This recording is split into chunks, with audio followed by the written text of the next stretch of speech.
So hey guys, back with Intimate Talk with MomaBoo. We have Jaquesha here with us, and you guys are going to like this. This is a young woman that has a lot going for herself, a lot of positive going on, coming out of the APs. Yes, the APs, and I actually grew up with her mother, so I personally know her. I've been knowing her mother way before she was born, because I don't want to mess anything up with this one. So go ahead. Like she said, my name is Jaquesha. I am first generation, meaning that I was the first one in my family to go to college. I went to UCLA for undergrad. Basically took 4 years, earned a Bachelor of Arts in Anthropology with a minor in Classical Civilizations. Following that, I went immediately into law school at UC Irvine School of Law, where I just recently graduated with my Juris Doctorate. In addition to that, I'm also a proud member of Zeta Phi Beta Sorority Incorporated, which is one of the 9 historically black sororities and fraternities. Hey, y'all get that? Y'all get that? And this is a young woman that went to school in LA and graduated from Centennial, right? Yes. Another Centennial graduate. Hey!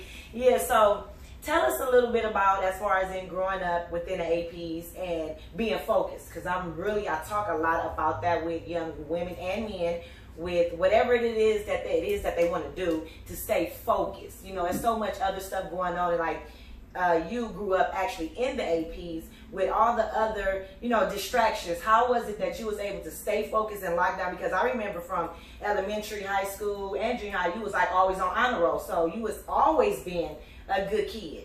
So how was it that you was able to stay focused in the APs? I think for me, it's just really that I grew up in the apartment, so I knew, like, okay, this is where everybody's at. And most people grew up in those apartments and they were still in that situation, and I felt like, okay, well, I want more. I want to be able to help my mama have more. I want to be able to help my siblings have more. Right. So what can I do differently? And my mom was really influential in my life, as far as she always explained to us what she did growing up, and she always let us know, like, I can tell you it's hard out on the streets, I can tell you it's hard doing this and that. So because she always let me know, like, there's nothing out there for you. My mom used to say this thing, and it was really funny. She used to say, you were not made to catch those Hopkins. Now, it's not funny for some people, okay, but it's real. Right. My mom was like, you're not about that life. You're not here to be tough. You're not here to be bad. You need somebody to be tough or bad. I can be bad and stuff for you. Sounds like me talking to mom. Yeah. I totally understand that completely.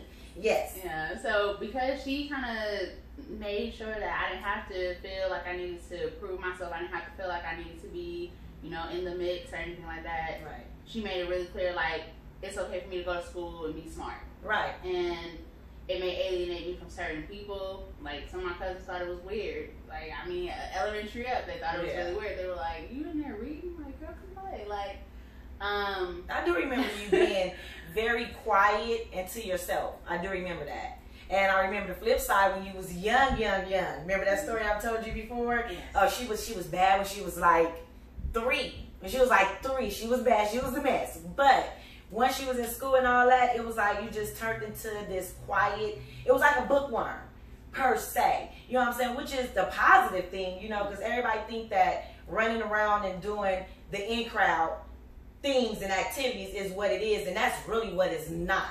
You know what I mean? Because at the end of the day, you just basically, my opinion, with most people, until they turn themselves around, if they have a chance to, you just set yourself up for failure. Or you set yourself up for playing catch up for the rest of your life. And with you, you're not on that path at all. It's like, I am so proud of you. I'll be seeing your posts. I'll be like, look at Quee. Like, it is just amazing to see someone that I do personally know that was able to actually stay focused. You know what I'm saying? And go through college, and I'm seeing like the pictures of you graduating and stuff, and I'm like, that's what's up, Shebo and Quee. Oh, FYI, y'all, I call her mom Shebo, where her name is Shamika out of the APs, but I call her Shebo from way back when we was kids. So yeah, with that being said, as far as in people were thinking that you was weird or whatever, how do you feel about that now with you being in your career and then thinking back then? I mean, the same people that thought I was weird back then are very friendly now. So like I said, my mom was really influential in my life because she kind of guided me and she let me know like it's okay to be different, it's okay to go your own path because everybody got their own way that they're gonna do things. Yeah. And so because she made it so clear, like I didn't need to fit in with the in crowd. I found people who, you know, had similar interests as me. I played sports all throughout high school. I played volleyball, soccer, and basketball, and so I found people who, you know, they were doing something. A lot of times it was sports, and I feel like in the inner city community we have to have that. Yeah. And so like a lot of my classmates from Centennial, even some of the people I played sports with, I ran into them here and there, and they were like, "Oh, I'm so proud of you." And right. Like, girl, you're the same age as me, but thank you. Right. But it's one of those things where people be fear of the unknown. I really believe our people are in fear of the unknown, and it's one of those things where they're so caught up with the in crowd, especially if you do not have a parent at home that's pushing you to be different, to more so live in your dream. It's very hard for one to step out of what everybody else is doing and really be themselves. And I really believe it takes a strong mental individual to be able to do that. So I really commend you on it. Like, you're awesome. Like, that's my favorite word. Like, people are awesome. And I think, like you were saying, it does take a strong person, but I don't think I would have achieved any of the things that I've achieved in my life without like having strong role models and people to provide me with support. Because my mom, super strong lady, she showed me that I could go my own separate path and do my own thing. But at the same time, being on first generation, it is some things that you have to overcome on your own. Like you have to know how to maneuver to even get to college. And there's definitely some differences between somebody graduating from Centennial or from a school in the inner city and somebody graduating from Palos Verdes High or something like that. So I think like early on, me being able to find people in middle school, like just teachers to look up to, finding like people in the community to look up to, that played a huge role too, because I feel like strong people help you strengthen yourself. Like strengthen yourself mentally, strengthen yourself academically, and in every way possible that you need to be in order to even be able to get to college. Because a lot of people get to college, but we don't graduate. Retention rates are really low for people of color, especially first generations from low income areas. Okay. Yeah, I mean, if you look at statistics, because it's one of those things where you don't have that foundation. You don't have like the example to follow more so, and then it's hard when you coming back to visit, and then it's a lot of things going on. So how were you able to, as in college, just to stay grounded and stay focused? In college, I'm not going to lie, I had fun my first year. I had fun. I was free. I was at my mama's house. Right. And I think that's what a lot of people do. And I have friends who went to college same year as me, but they didn't finish. And I think the only difference between them and me is that we both have fun. We both enjoyed ourselves. I would never tell anybody who goes to college not to enjoy themselves and to go out and have fun and stuff like that, because it's a part of the college experience. You need it so you can grow up. But at some point, you have a decision to make. It's, am I going to go to class, or am I going to stay out all night and sleep in? And I think because I knew how much had been sacrificed for me to get here. I knew how there weren't a lot of people who were like me in these classroom settings. And most of the time at UCLA, I was in a classroom of maybe 200 people, and there were like 3 black people in that entire class. So I knew like there were not a lot of people who looked like me who had this opportunity, and I couldn't just let it go to waste. So I think like my independence really got driven. Like I had fun, but at the same time I realized like I can't squander it. Like I can't just let this go. Like this is something really important. Yeah, I mean absolutely. So your major, what was your major, and what made you pick that major? My major was anthropology, and that was the study of humankind. Basically, when I first applied to undergrads, I was saying, okay, I'm gonna be a lawyer.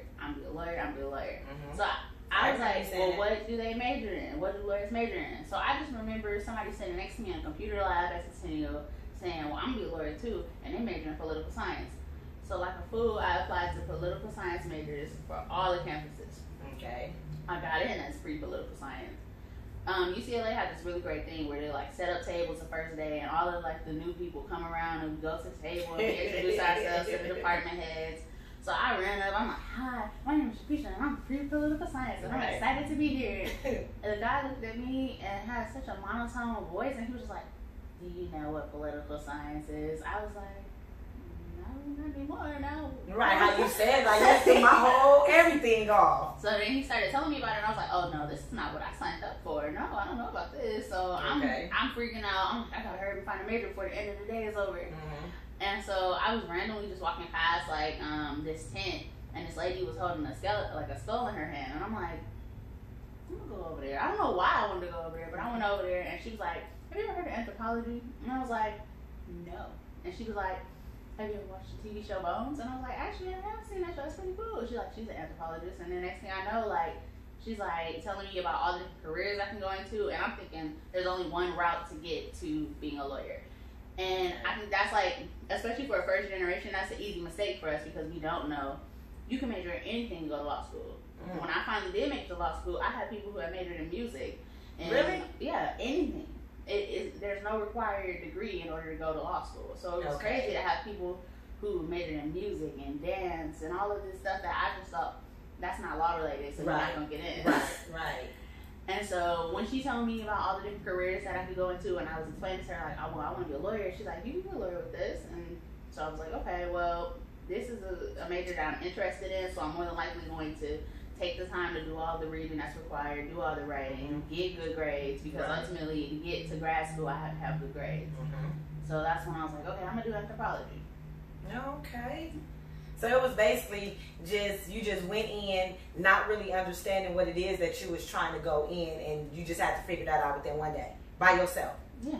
Nobody else sitting there holding your hand. Did nobody have like the computer right there like, okay, well, let's break it down. None of that. You just have to figure it out yourself that day, one day. I mean, a lot of it is figuring out yourself, unfortunately. Like, there are a lot of resources there. But to be honest, when I applied to schools, I literally looked at the person who was sitting next to me in the computer lab, and I copied all the schools they applied to. Luckily, this person was applying to some top schools. Right. So I was like, okay, so it was another smart person. UC Berkeley, okay. I mean, I think that's really what separated. We were inside of the computer lab at lunchtime applying to colleges while everybody else was outside. Playing, being loud. Yeah. So it was like, I knew this person obviously had some common sense because they was inside of here doing this. So I was like, well, I'm going to go ahead and do it. See what you're doing over here. Okay, well, I mean, any road to get to success is worth taking. You know, so and along the way, we got to bump our heads and figure things out ourselves because, you know, everything is not handed to us, especially coming from our area. So I think, like, at the end of the day with that thought, that's powerful. You know what I'm saying? A young woman to figure it out as she go and then to make the right decisions opposed to making the wrong decisions and putting yourself behind. You know what I mean? So I applaud you for that. So we're right here, right now. What is that you have going on as far as in the exam, the law exam? What is it that you have going on?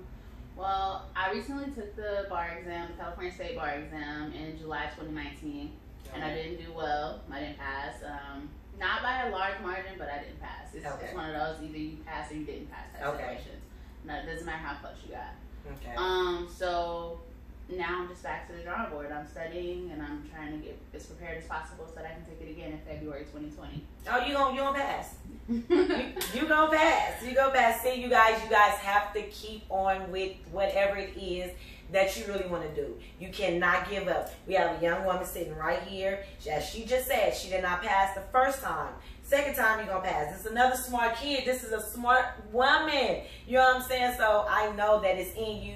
And then one of the things that a lot of people don't take into consideration is once you take the test, now you kind of know what to expect on the test for the next test. It ain't going to be the same questions or nothing like that, but you got to know what it is to expect opposed to the original time going in there and not knowing what to expect. So, you know, keep focused. You know what I mean? That's the reason that I wanted to sit with her because I've been seeing her on Facebook with different things going on, and that long post that you posted was like you didn't pass, and I'm like, she gonna pass. Like, girl, you got this. I'm very glad that I posted that post because honestly, it's a lot of stigma. And it's a lot of pressure. And I know for me, I felt a lot of pressure. I felt like I had failed everyone when I did not get the score that I thought I was going to get. And I felt like I was the only one in the world who experienced this. Yeah. And so when I posted that, I was just like, I was tired of getting congratulation texts and having to explain myself. And it was just too much. So I said, I'm just post it. I'm just let it be known and move forward. And I'm glad I did, because numerous people messaged me and they were like, hey, me too. I didn't pass. Yeah. I'm so glad that you said something, because I didn't know what to say. Yeah. And honestly, I didn't want to believe that this happened. And seeing that post kind of helped me realize, like, wow, okay, I'm not alone. Yeah. And I think, like, a lot of times if you fall short of your goal, that's what you start to feel like. I failed. I'm a failure. I didn't do what I needed to do. And the best thing somebody told me was that this test is not a test to determine if you're smart. This test is purely a test to determine. Most tests are designed to see if you can take the test. It's not designed to determine if you're smart. So if you don't pass, it's not to say that you're not smart. It's to say that you weren't prepared at that time. Right. Absolutely. Because everything that you're saying, Beyonce didn't say it to me, but I could tell that's what it was, where she felt like, like, I don't even want to do this no more. It's like one of those things where you have a smart kid and then they step out on, not faith, but just step out on in the unknown.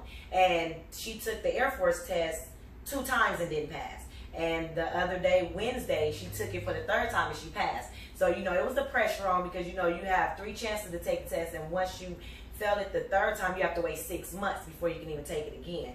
So, I had to do different things. No different than, I know your mom is like, your support system, quick, anything you need, let me know, all that. So what I have to do the first time, I know they have the books for dummies for everything. I mean, you have a book for the dummies for mechanics, everything. So I got the ASVAB for dummies. And she was trying to self-teach herself, and it really didn't work per se. She learned a little, but it was basically her self-teaching herself by herself. And so we went from there, and then she took it again for the 2nd time and didn't pass. And then I got her online tutor that was recommended from her recruiter to go through the man online or whatever. So I had to pay out money for that. So like I told my daughter, if you do the work, then I got your back. I'm your biggest cheerleader. I'm going to do whatever it is. If I have to put up money, whatever. If I have to drive you from Timbuktu every day, I'm going to do whatever it is to make sure that I'm supporting you and let you know that whatever it is, I got your back. But I need you to actually do the work and make sure that this is what you want to do, or I don't waste my time. So, it's one of those things where it's a lot of pressure with me staying with my daughter, so I can just imagine with you. You know what I mean? It's a lot of pressure where you do not want to fail, because people are seeing you succeed, and maybe on a level like, with me posting different stuff. Beyonce been on honor roll, posting stuff, and your mom posting like your graduations, whatever. Now it's the bar exam, and it's like, I can't fail, So, but my thing about that is, it is what it is. You know what I mean? And when I read that post, I was almost in tears. I be around wanting to cry all the time. People just don't know. But I was like almost in tears, and I'm thinking to myself, I'm like, Quick, we got this.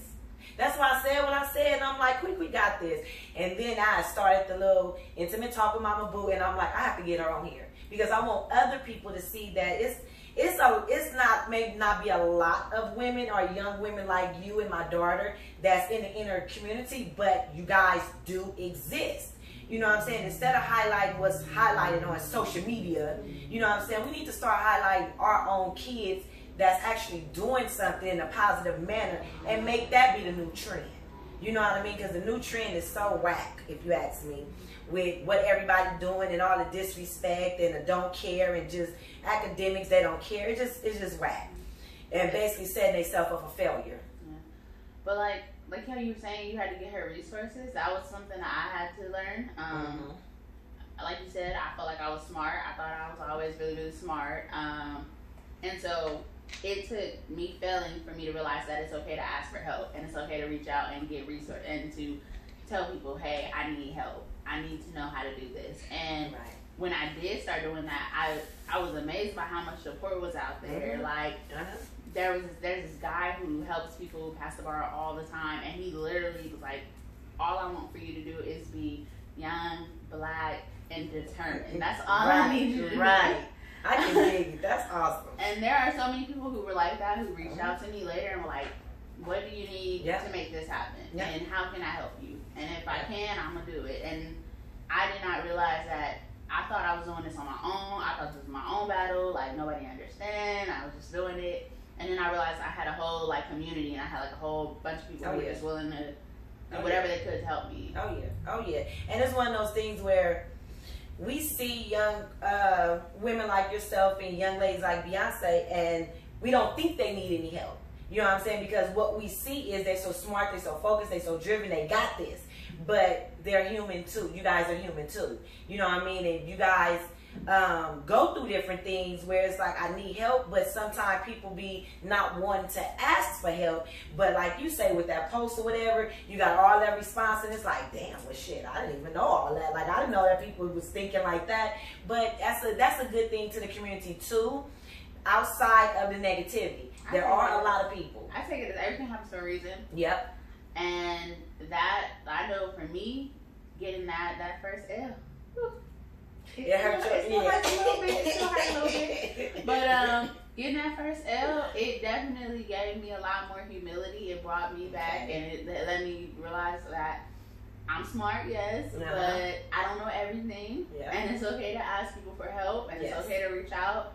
And I think like that's one of the hardest things for, I know it's not just for me, because I have like friends, I have one of my best friends is in med school, and I know it's for her too. Okay. And it's just like, when you've been hardworking, you've been doing your stuff all your life, you feel like you've been doing this solo and you don't need no help, you got this. And that L really brought me back and reminded me like nobody can do it by themselves. Yeah. And I needed that. I can give, like, everything happens for a reason, and I think that just wasn't my time. Okay. Yeah. I mean, yeah. Maybe it needed to sit you down and let you just reorchestrate yourself. Like, wait a minute, just like everything that you just said. You know what I mean? Like, I need some help. I can't do this alone on different levels, because all these years you've done it. You know what I'm saying? And maybe God just wants to like, hold up, you got this. Well, I know you got this, but let me show you, you know, it's other people out here that will help you. And let me just let you know it's okay. You're smart. Like you said, not saying that you're not smart, because we already know you're super smart. But it's one of those things like, let me just sit you down so you can self-reflect. It could be anything as simple as self-reflect. You know what I'm saying? And now when you move forward, it'll be more, what word am I looking for? You'll be more not grateful, but what word am I? I think I'm appreciative. More. Yeah. I'm gonna feel like I earned it. I worked really hard for it. So I'm just waiting for that moment.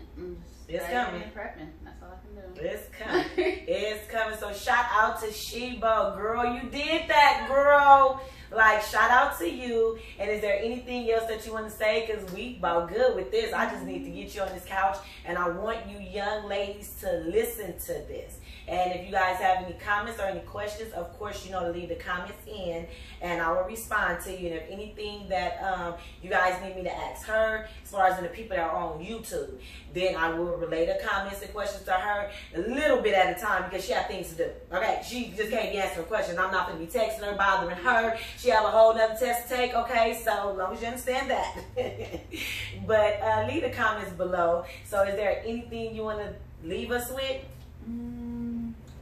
I would just say, if you have a dream, keep pushing towards it. You may run into obstacles, but it's not about where you started the journey. It's not about how bumpy the journey was. Everything is building up to that moment to where you can get that dream and where you can claim that as yours. So just persevere and overcome it as best you can. And if anybody is local and they want help with prepping for undergrad or figuring out things, like, please reach out, like you said, through the comments.